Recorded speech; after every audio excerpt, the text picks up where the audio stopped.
capability is another space which I think leaders overlook because there's this kind of expectation that we have the right people, everyone that was here that created this strategy are going to be the right ones to actually deliver it. So having the, often hard and tough conversations to say, do I really have the right people in the right roles is going to be a critical part for leaders to actually sit down and have those conversations.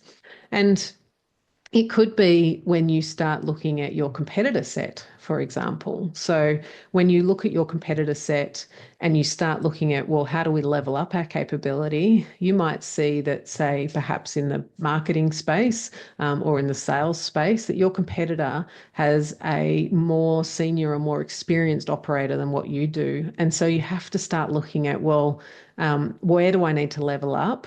Where do I need to think about capability a little bit differently in order to be able to compete with players that are in the same market as you? And that's such an important facet. And I know a lot of leaders, this trips a lot of leaders up because they're genuinely good people and they are genuinely loyal to the workforce that they have.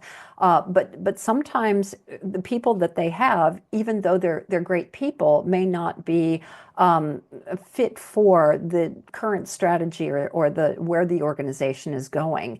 And I've seen leaders hang on to people in roles that are not suited for them. And it just makes life miserable all the way around. You're not able to achieve your strategic goals because you don't have the right capability. And people are miserable because they're being asked to do things that are not in their wheelhouse or that they're not passionate about.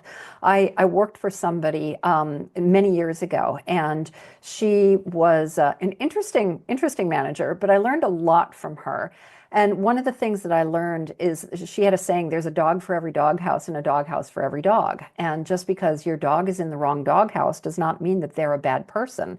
But they need to find a new doghouse, and you need to find a new dog for that doghouse. And it's something that I see leaders really reticent to do, to the detriment of both sides. And I think that plays into the courage quadrant of the 4 C's of strategy activation as well. The courage to have the right conversations, to make those tough decisions, but to do it in a compassionate way.